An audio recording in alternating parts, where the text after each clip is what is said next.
needs it. Okay. So, so this way other people can gain from this as well. So, did I forget anything, Jacob? What's your hobby? What's your favorite flavor? What's your favorite color? I don't know. Cats or dogs, you know, all those relevant questions we ask individuals. Okay, great. Okay. Thank you, Rod. I really appreciate you actually. Rod's giving me all the credit, but Rod was the individual who set this up and did all the hard work of putting out the invite. So we want to thank Embark PCA Colorado for setting this up. Good afternoon, or it's morning still. Good morning, everyone. As this is a lunch and learn, please feel free to eat. I am not super formal about these things. Really, my role is just to help provide information. And I will start to share my screen here in a second so we can go through the presentation. It's good to see you all this morning. Just real quick before we start the presentation, how many individuals, if you could just raise your hand or do the emoji thing, have the CPFS credential currently?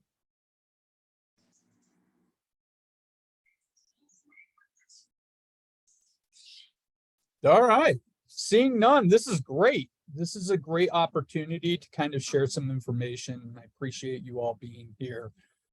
If you do have questions, please put them in the chat. I do have a Q&A session here at the end of the presentation, and hopefully we can address all those questions. As I'm presenting, unfortunately, I don't have a facilitator beside me to answer questions and keep track of them, so we'll just try to go back through the chat at the end of this. But with that being said, I'm going to jump into the presentation, and thank you again for allowing me the time to present today. All right. So this is the CPFS candidate presentation. My name is Jacob Merrion. I do hold the credential for the state of Colorado as the Certified Peer and Family Specialist. I've held this credential since its inception, since 2017, and I've done peer work for about 8 years now. And as Rod alluded to, I recently came on to COPA about 1.5 years ago as being this person-centered approach to the credential. COPA felt very strongly that the individual who's helping people walk through the credentialing process has the lived experience portion of their life in place and is there to offer technical assistance, hands-on training, be able to answer questions. So at the end of this presentation, I will leave my contact information. As you walk through this process, please reach out. Please connect with me if you have any questions. I'm here to help you get this, because sometimes I know it can seem daunting going through the process, going through the application. There's questions that come up. Sometimes the committee will come back with responses. So we want to make sure that we're offering you the support you need in your peer support services. A little bit about me. As I said, I've been certified peer and family support specialist since 2017. My goals are to reduce the stigma associated with addiction, substance use disorders, and mental health. Represent the field and profession that's in its changing environment, and improve the knowledge and skills of both providers and peers and the community members. So what we're going to do today is, why is peer support and part of the behavioral health system in Colorado? The history of kind of how this credential came about, the development of the standards and recognition of peers as professionals, and then we'll do an application walkthrough as well and answer some commonly asked questions. So the next slide is the continuum of care. And if you're not familiar with this, when we talk about behavioral health, we often talk about it being on a continuum, whether that's prevention, whether that's early intervention, whether that's outreach and engagement or treatment. And then on the far side, we now have, as the work of many advocates in Colorado and across the nation, recovery supports. And so when we talk about peers, we wonder, where do they fit in the continuum of care?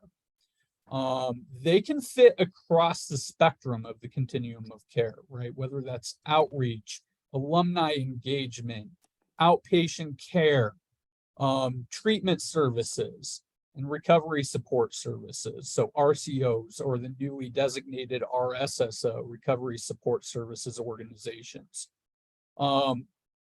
What we've come to learn is that peers play a vital part in recovery, whether that's, in early youth.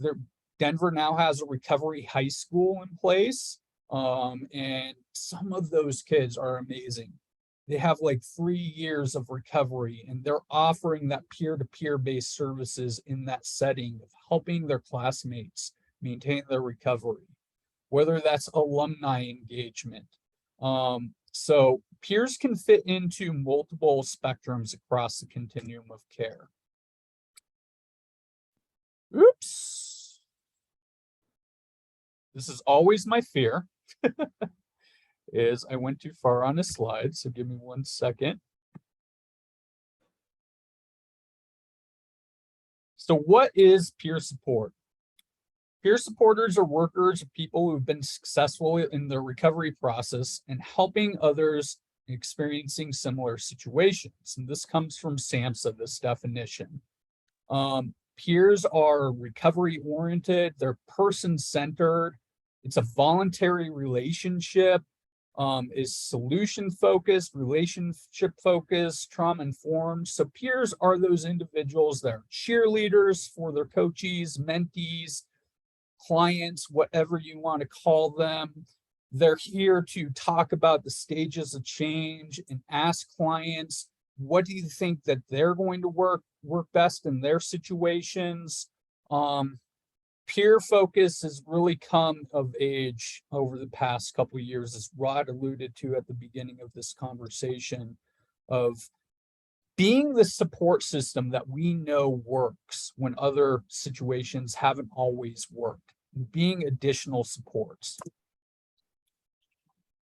So behind all peers is this idea of lived experience, of people coming from similar situations and backgrounds and helping individuals from similar situations get out of that hole.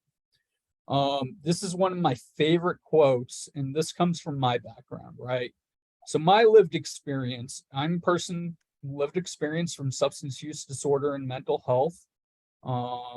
What happened was I got into recovery September 17th of 2013. Prior to that, I had gone through multiple treatment models across the state, and I kept falling into the same hole over and over and over again.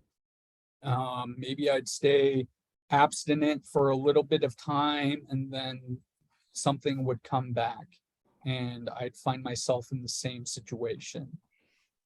What happened was, in 2013, I entered a residential recovery program. For the first time, I was introduced to individuals who were also walking this path alongside me. It wasn't a hierarchical relationship.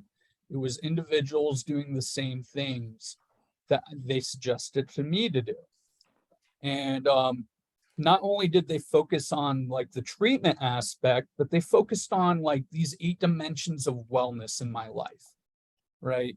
Recovery, how to rebuild relationships with my family, financial, social, leisure, and hobbies, how to have fun without substances, how to connect to different communities. And my life changed because of that result.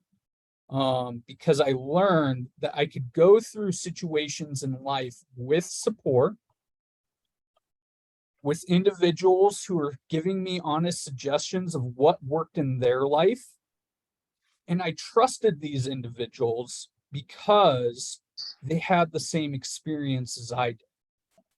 And I found my life course changed, and what seemed like an impossible to overcome situation became possible to work through. And so what I like to share is like peer support is one of these industries and professions where what we think is our greatest defect, whether that's substance use, mental health, being a family member who has a loved one experiencing this, and we can't find solutions. And we turn that defect into an asset to help other individuals walk that path. And so I'm fully committed, and I hope you all are, this is sometimes where we take a problem that we can't figure out and we just look at it from a different angle. We look at it from a different perspective. Recovery is possible. This comes from IC and RC. Peer support services include advocating, mentoring, education, navigating systems, being a resource broker, is important component of recovery oriented systems of care. This has been going on for years. And finally, you know, at the national level, we have faces and voices. We have organizations like Embark PCA, Springs Recovery Connection, all these different organizations that like started as grassroots and have slowly started changing the systems of care. And so like SAMHSA's finally recognized that recovery systems of care is an evidence-based practice, and they've allocated 10% of the block grant funding to go towards recovery systems of care. And it's finally getting this national recognition of systems we know have worked for years. The history of peer support in Colorado. So Rod alluded to this earlier also. In 2016, a coalition of Colorado organizations, government agencies, and peers created the Colorado Peer and Family Specialist Certification. This came out of the work that was being done at the Behavioral Health Transformation Task Force and some similar subcommittees from that. The goals were to establish and recognize basic standards for professional competencies, establish and confirm the credibility of peer profession with consumers, employers, funders, and the general public, and ensure that the peer credentials are based on experience and competencies set at IC and RC. So what this stakeholder meeting and task force development really focused on was looking at what different pathways were out there. So there was NADAC and there was IC and RC, the International Certification and Reciprocity Consortium. And they looked at, you know, what were those core competencies that were vital for peer support, whether that was mental health, substance use, family members. And unanimously, they decided to follow IC and RC standards because they set up evidence-based practices, some other things. Trina, can I ask you to mute, please? Or Katie. Thank you. And so what this was based on was recognizing that peer support was vital and setting up those standards and practices. Some of those organizations that was vital were Advocates for Recovery, COPA, the Colorado Mental Wellness Network, Consortium, Embark, Jefferson Center for Mental Health Partners, Mind Springs, Springs Recovery Connection, Step Denver, and Summit Stone Health. If I left your organization off the list, I apologize. But there was so many people that came together that wanted to see peers succeed in the state of Colorado. And what they developed was the recognition that peers are key to delivery of behavioral health services, the ability for peers to get that professional standing, opportunity for skill and career development, potential application for Medicaid building, which we're finally seeing come to fruition with the RSSO completion. And I think some new rules in Medicaid building are coming out. Because we understand that if peer services are an independent or evidence-based practice, there also should be some reimbursement and some credentialing and some funding available for those services. How this came to fruition is that now there's a CPFS certification committee. It's independent from COPA. We are here as technical advisors. We provide liability insurance for peers that are credentialed. We are here to just offer that person-centered support. The committee is made up entirely of peers who have the credential or subject matter experts across the industry. They're the individuals that create the standards for the state, that help approve the applicants and candidates throughout the process. One of the things that was super important for Colorado was that they included family members into this, so that they understand that family members have a different perspective on helping other family members who are witnessing their loved ones go through substance use disorder or mental health. Recording in progress.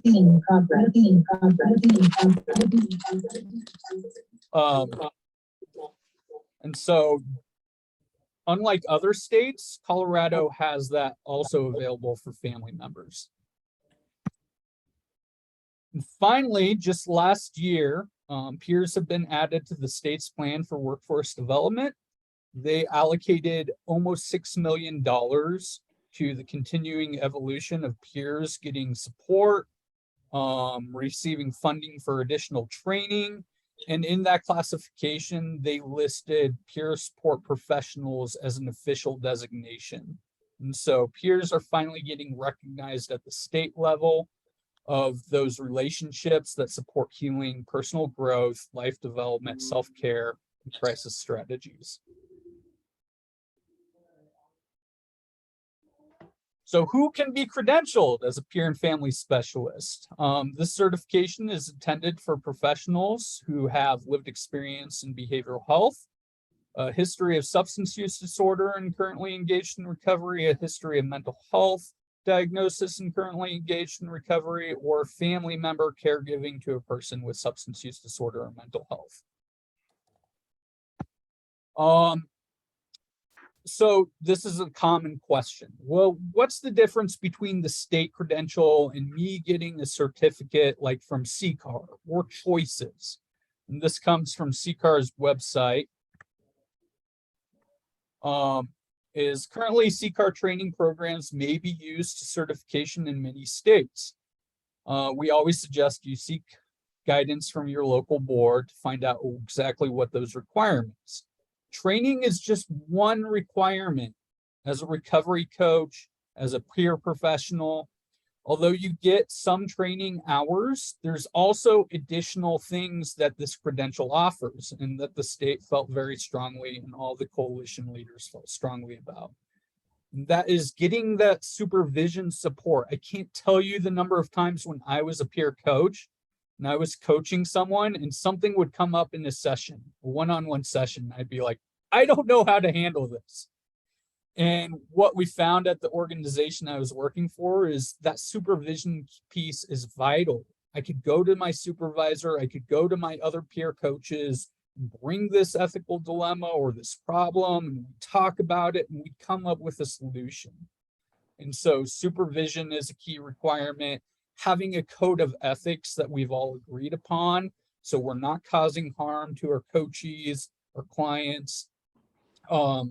This is what this credential was designed to do, and also ongoing training as industry standards progress and change. The state and national credentials allow for further professional development, and receiving those one-on-one supervision and support networks, verification of ongoing training, agreeing to a code of ethics.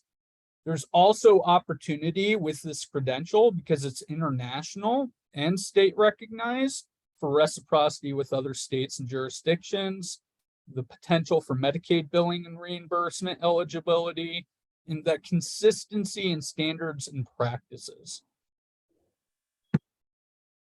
So what are the requirements? As we covered, the only other requirement is having some lived experience. The individual, and I apologize for this window view. The individual has a personal history and lived experience. The individual has an education level of GED or higher. The individual has completed 60 hours of training in the core competency domains of advocacy, ethics, mentoring and education, recovery, and wellness. Additional trainings can include 14 hours of trauma-informed care, mental health first aid, cultural competency, motivational interviewing.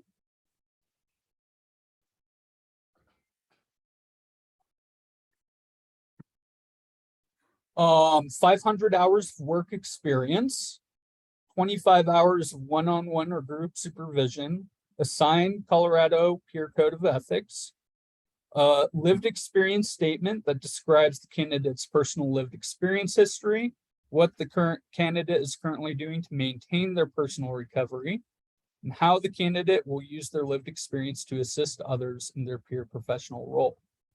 There is an application and testing fee of $295. And after all those sections complete, the certification committee reviews each applicant, and then they're allowed to take the ICNRC exam. And we'll cover that here a little bit more in detail in a second. And Trina, I see your hand raised. Please keep your hand up. I promise there is a question and answer period here in a second. So how do you walk through this process? There is a manual. I am going to send the slideshow out to everyone so everyone has the links attached to them. We always highly recommend that individuals review the manual before they start the process. A lot of the common answers and questions can be found in there. We track our applications through an online database called Certime. This is where candidates can upload all their documents, answer any questions, provide that lived experience statement, invite their supervisors to fill their experience and supervision hours out. I will do a walkthrough of Certime here in a second. After the committee approves, the applicant will receive testing, scheduling, instructions to take the exam. How this works is the exam is run through a testing company called Prometrics. ICNRC, as the overarching body that facilitates the test, puts the exam out and changes it about every 5 years. The testing company Prometrics has about 8 testing locations across the state. It is a computer-based test. All applicants need to provide their ID. So when you're filling out the application, please provide your legal name because they will check an ID on your arrival. And there are also practice exams we send out beforehand. There's a practice exam on ICNRC's website that costs $50. And I want to let everyone know, please, I know that everyone gets testing anxiety. I took the test because I was legacied into the credential about 3 months ago. I got testing anxiety. I was like, I've been doing this for 8 years. What if I fail the exam? What does that say? And it is an easily walk through process, and please walk in with confidence that if you've been doing this work, you will know the answers, and there's ample opportunity to study and partner. And we hope over the next year, we can actually provide some study like resources such as like testing groups and stuff like that for individuals. Part of this credential is going through ongoing recertification. So every 2 years, a candidate or a professional at this point needs to recertify. The goal is to have professionals engaged in ongoing training and development to stay current in the workforce standards. That requirement is just completing an updated information form, providing 30 hours of ongoing training specific to the domains. 6 of those at 30 hours must be ethics specific. Re-sign a code of ethics, and it's a $200 recertification fee every 2 years. Now, this may seem like a lot of money to maintain a professional credential. What I'd like to say is on our website, there's been multiple scholarship opportunities. We've actually issued $40,000 in scholarships this year to cover those fees, whether that was through the SOAR grant or Signal. And we continue to see, as we get funding from state and various agencies, we want to make sure that the cost is not a barrier for you all. So we're continuing to provide opportunities for this as well. And so on the Apply Now page of our website, you will find the Signal scholarship that's currently active. You do have to be in Signal's region, but there is a map on that will kind of help you outlay that and help with those funding fees. So I'm going to exit this and we're going to do a Certami walkthrough real quick.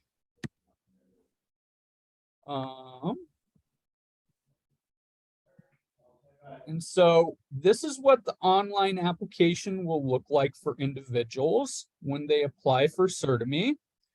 You will see the first step is paying a $50 fee.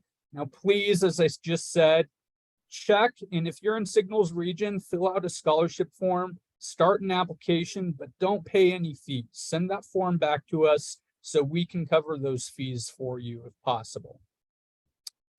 There is the initial application. And all this is filling out your general information, your number, your contact information, some demographic information, what your current employer is.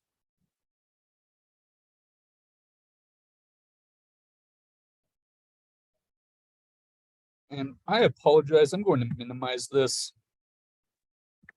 so it's not in the way. The next section would be, and you just follow step by step this process.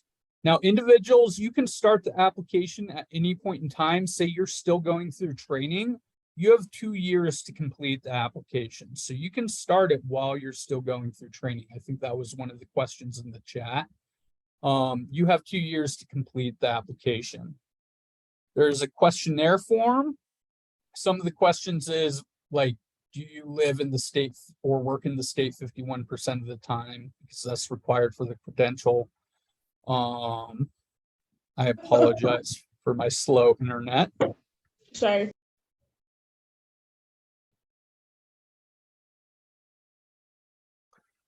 Do you have a current license or certification in any other area? Are you currently engaged in the use of illegal substances? Have you been diagnosed with anything? Have you had any legal judgment rendered against you? And what I say to applicants is be honest on this. This is the one credential, right, where your lived experience with the criminal justice system, there are multiple pathways towards recovery. Just be honest with this because it's not going to hurt your opportunities.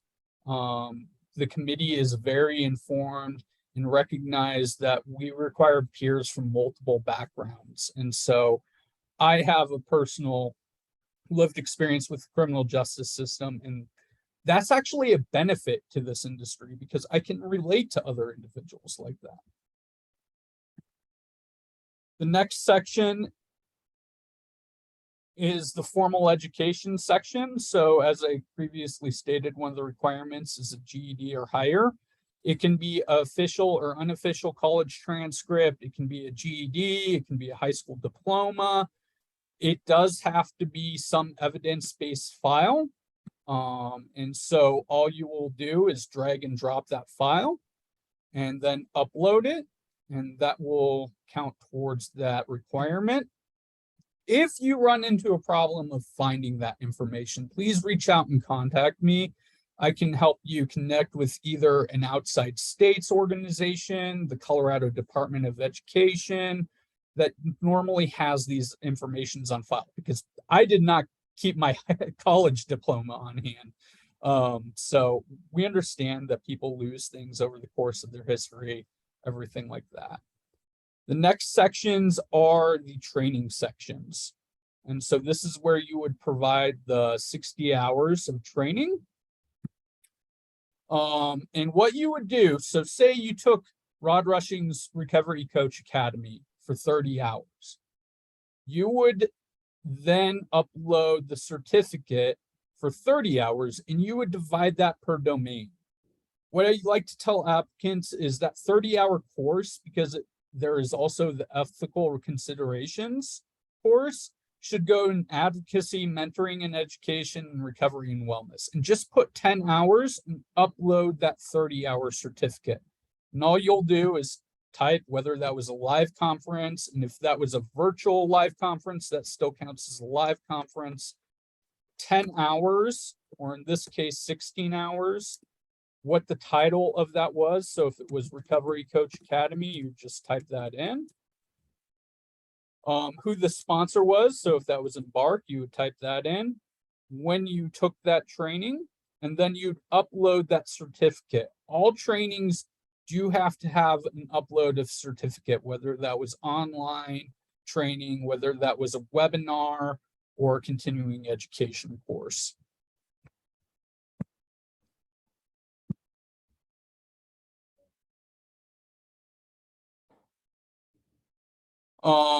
And so after the 60 hours are uploaded, you then go down to your work experience and your supervision experience.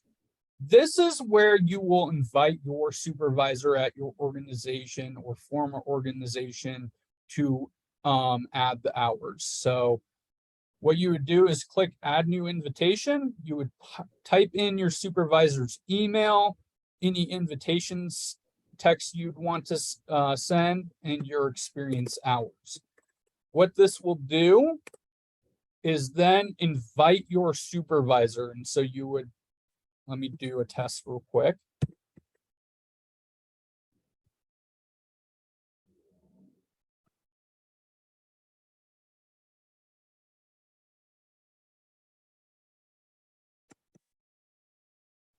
You would click submit. And then that would send an invitation to your supervisor to fill out the information. Now, it's very important that your supervisor accepts the invitation. If they decline it, we cannot, because of CERTA-Me, resend the invitation, unfortunately. So please make sure you're communicating with your supervisor about that. And you would do the same thing for the supervision section as well. Lived experience statement.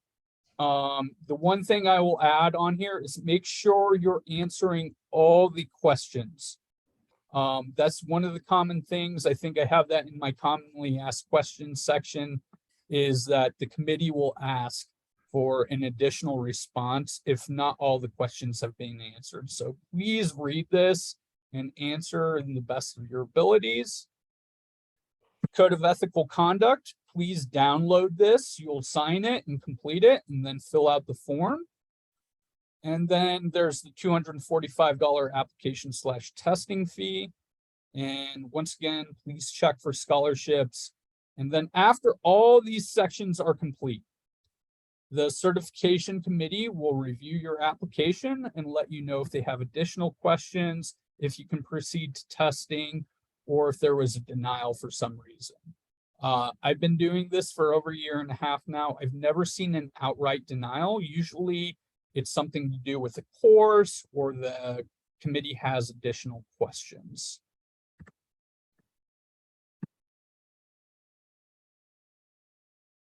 And we will continue.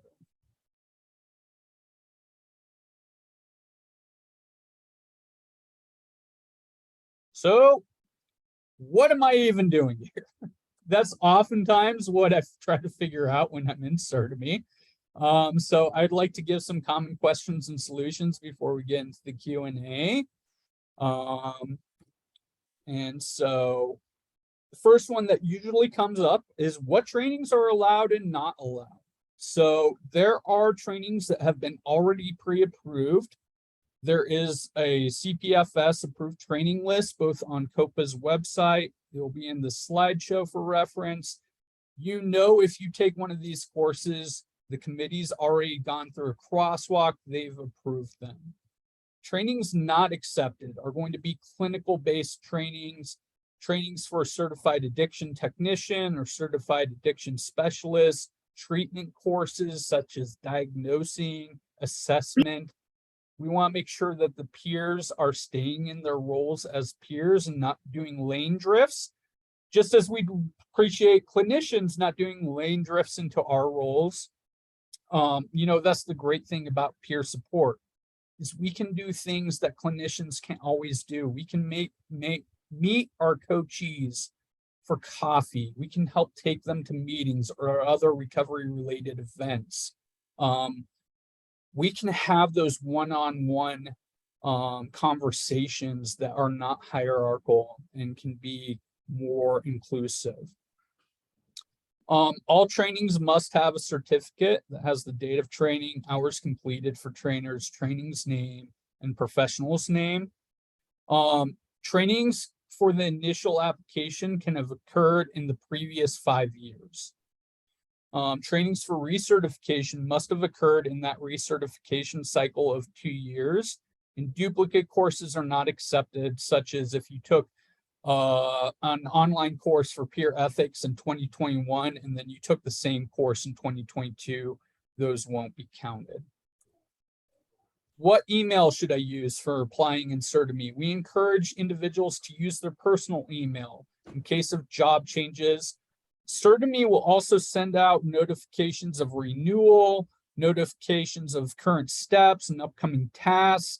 So please keep in mind that you use an email that you're going to check. What if I can't gain access to CertiMe or lose my login information? You can always contact CertiMe if you have a login error at support@certame.com. They're really great at customer service and usually respond within 48 hours. What do I do if my certification lapses? All certified professionals should review when their recertification is. It will be on the credentialing certificate. If a certification lapses after 1 day of the renewal period, you can reapply for 1 year by paying a reinstatement fee. After 12 months, you will have to start the process all over again, including the exam. How long does the application process last? It depends on when the candidate finishes the application in its entirety. Once the application is completed, the committee meets on the 3rd Monday of every month. Applications must be completed 10 days prior to the committee meeting to be reviewed that month. The committee also reserves the right to ask the applicant one time for additional information. What will they ask that information on? The common things I usually see is if the training's focused on treatment or clinical areas. If an individual has dual licenses, like a certified addiction specialist and is applying for the peer credential, how they will separate those two roles. And if an applicant has not answered all 3 questions in the lived experience statement. So with that, I am going to stop sharing my screen and allow you all to participate. I am here as support. And yeah, I see a lot of hands raised. I think there's probably a lot of things in the chat. So let's start with the hands. Mari, would you like to go first? Hi, so I have just 3 questions for that presentation, and some of these are echoed by other people as well, so I think it'll be productive to ask them here. So the first question is, where exactly can I find scholarships and financial assistance? Is there like a website or a link or like a bulletin board full of these things? The second is, what hours go into which category specifically? You stated that for the Embark starter course, it should be split into advocacy, mentoring, and education, recovery, and wellness 3 ways. But do you know which other courses can be split into what other categories? And finally, where do I email if my supervisor, I sent my supervisor the email to sign off on the hours, but he didn't get an email for some reason. So how do you suppose I should figure that out? Thanks. Great 3 questions. So I'm going to start with the scholarship one and share my screen real quick. So our information will always be on the apply now page for the credentials.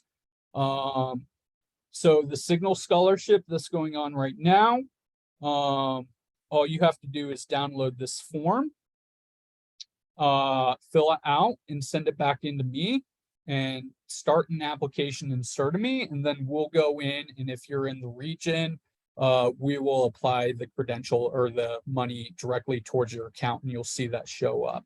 You can reference this map to see if you fall in Signal's region or not. And like when the SOAR reimbursement scholarship was going, we always have it on the Apply Now page. Also, please click the peer certification. Don't click the prevention certification. We've seen that happen a couple times, but make sure you're applying for the correct certification. To answer your next question, how do I know which domains fall into which areas?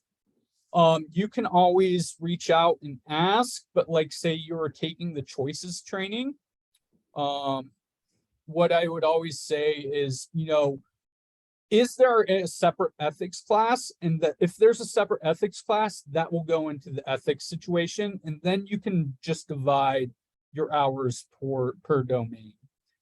I am always working on the back end. If you get the 60 hours uploaded and there's no duplicate courses, I will always work behind the scenes to also delineate that as well. So know you have support in your corner when you're uploading the trainings. But great question. And can you please repeat the third question? Oh, the third question was, so I sent my supervisor the invitation email to fill out the hours, but he hasn't received anything yet. Is that like a common problem, or is it just a technical issue on our end? It's probably just a common or a technical issue. Please shoot me an email after this.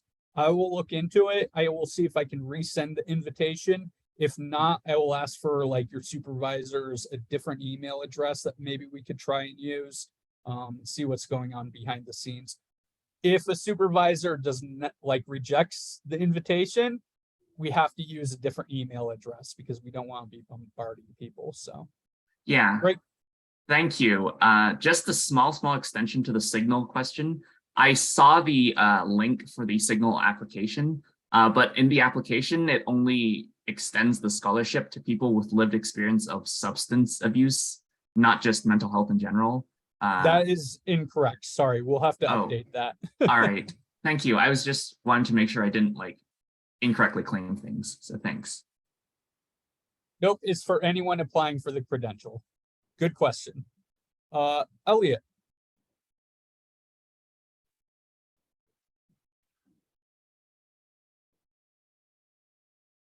And if I mispronounce your name, please give me some grace and apologies.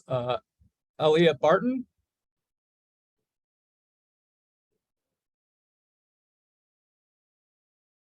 Elliot, if you're on, please, I'll try to call your name out here in a little bit. Chrissy? So when you say a supervisor, does the supervisor also have to be credentialed in the CPFS, or is it just any supervisor? Great question. So the supervisor, according to the requirements, we ask at least has 2 years experience in the behavioral health field, but that can be across the board. That can be a clinician, that can be a social worker. All we ask really is that that individual understands the peer roles and can help the client navigate those roles. So we ask that that person has experience working with peers. Okay. And then I might have missed this. I think you briefly touched on it, but what is the difference between the peer support and family specialty certification and a CAT or a CAS? Great question. So CAT and CAS fits in that continuum of care in more of those treatment roles where certified addiction technicians and counselors are working more on diagnosing, finding those specific disorders within the DSM-5, where peer role is more non-clinical based, offering stages of change of support, offering motivational interviewing to help the individual find their own pathway towards recovery. Okay. Okay, thank you. I think that answers all my questions. Thank you. Trina, thank you for your patience. No worries. Thank you, Jacob. This is super helpful. I always get a little confused. I know Mari kind of touched on this with the hours and how to divide them up. The total amount of hours are 60 for this certification. And so 30 can come from our peer recovery coach training with Choices or Embark. Then we do the ethics committee. Is there a list of where the other hours can come from? I know you have to have an ethics class. Yes, so there is a list on our website and in the slide deck of like trainings that have already been pre-approved. They've submitted a crosswalk. So some of those additional courses might be peer coaches in the emergency department that is offered through CCAR. I think Springs Recovery Connection offers advanced ethics for supervisors. Embark also offers professionalism in recovery coaching. Colorado Mental Wellness offers 72 hours of total courses. So there's various trainings. Resilient Colorado offers 10 hours that are specific to trauma-informed care. And thank you. And if you do an expert training or anything like that, does that count? Or Expert doesn't normally count, so I would Okay. not include that. Okay. Some other things are like if you do like a NADAC training that focuses more on the treatment side of things. The NADAC has wonderful trainings that focus on peer support. What I've also seen is a lot of the ethics courses will count regardless if it's across the spectrum. Okay. One last question. I'm a craft community reinforcement. And I've been doing that for 4.5 years. So I took my training 4.5 years ago, but would that training count towards those hours? Yes, craft is like one we highly suggest, even though they haven't done a crosswalk and they're not on that list, because they focus on that family piece, which is so vital. Perfect. So those hours of training would count. Fantastic. And then my original question was, you mentioned that this counts internationally as well as nationally. So if we moved to a different state, this certification would carry over, unlike the old CAC certifications did. As long as they're also a board of ICNRC, yes, it will transfer over. And so say you were to move to New Jersey, they are a member board of ICNRC. You would just ask us for a reciprocity application. We would fill it out for you and send it to ICNRC and they would transfer it over.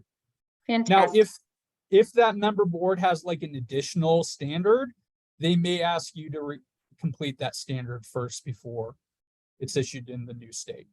Okay, fantastic. Thank you.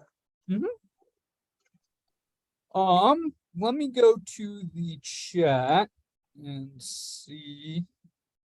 I think Chrissy asked the question, can we practice as peer specialists before completing the classes, or do we have to have the classes first? That is up to each individual organization. I know for also the state licensure of a recovery support services organization, they have waivers available for organizations. So we leave that up to the organization itself. Where can this recording be found once it's over? I will partner with Rod and we will get this out, the recording out to you all and the slideshow so you can have this available for your reference. When you say supervision, I think we covered that. You did, sorry. No worries. I'm just going back through, making sure I got everyone.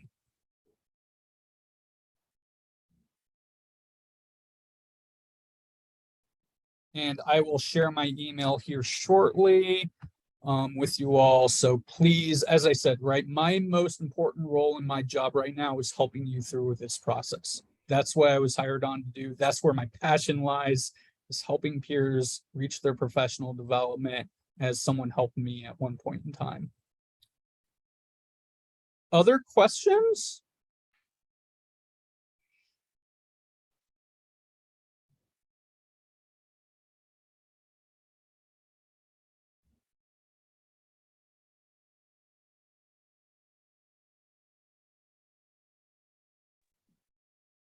Hi, Jacob.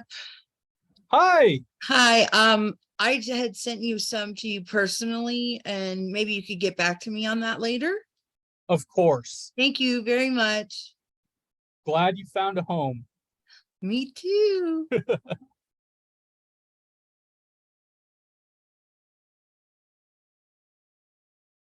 Is there anything I could do for you all, or anything that you've seen that you've struggled with in your trainings, or anything I can help with? I thought of Chrissy? something. Yeah. Yes. So one of the things that my organization is trying to figure out is, although I personally have some history with addictions within families, it seems that the certification, like you said, is very much rooted in that addictions world. Is this also something for like mental health? Because I also have experience with family members with pretty severe like mental health issues that we were thinking this certification also fit. Is that correct? Yes, I want to make this very clear. This is for all behavioral health, substance use disorder, mental health. The exam is not going to be heavily substance use focused. What ICNRC did in Colorado really, like, as Rod pointed out at the beginning of this, was come together. So what are the fundamentals of peer support with helping individuals? And what we found is, whether it's mental health, whether it's substance use, whether it's a family member, there's these core competencies that peer supporters can use. Okay, thank you. That's really helpful. Great question. Elliot, I see you're on board. Sorry about that. Thank you. Hi, Jacob. How you doing, buddy? Good. How are you? I'm all right, hanging in there. A lot of questions, but I think you answered most of them. I think the one thing that I had most questions about is the scholarship thing, and that's what I need to work towards right now. And I think you probably already answered those questions. But right now I'm just I've got a pension, and peer coaching is the only other alternative. And I'm at this point just making the bills meet. I've finally got even with my bills, but as far as the current stuff, but getting ahead to pay the different 350 here and the 200 there and all of that's a little bit overwhelming. So, but I just want to figure out the solution. Yeah, we want to remove that cost barrier for the application fee as much as possible. We're continuing to work with the Behavioral Health Administration, with other managed service organizations, to not only get funding for the application, but also to the trainers. Last March through June 31st, we were able to get some training organizations some money to provide scholarship training. So please check our website on an updated basis. We'll continue to put announcements out as best as possible. All right. And then the only other thing was getting, like, I have a 4-year certificate program at Stanford University, and it was like 20 years ago, and I'm trying to find how to get that. And they said a lot of those certificate programs, they don't have records of at this point, unless it was, a graduate or postgraduate work directly. Yeah. So if I can assist you getting those higher education / GED / high school diploma transcripts, please reach out to me directly. I can usually find the information. If not, maybe for Stanford, the next level down. So at least we can get those uploaded. Right. Okay. All right. Sounds good. That's my question. Thank you so much for having this webinar.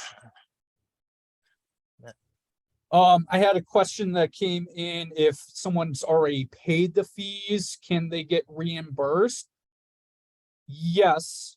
If you paid your fees between September 2019 and September 29th, 2022, you can apply for the SOAR scholarship, which I can send you, if you email me, the link to that to fill out. And please do that today, because I think they're closing that scholarship soon. That's why I didn't really promote it that much.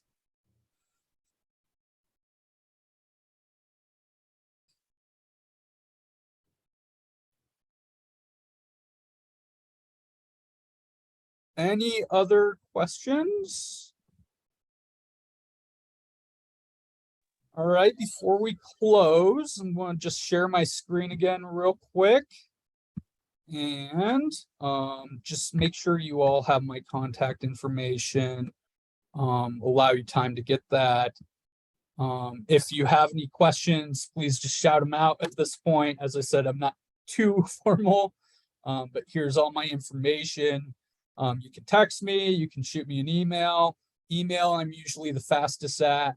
But really want to thank you all for the work you're doing, right, to help the Coloradans in the state, the peer work you're doing. You are the boots on the ground. Thank you all for the work you do.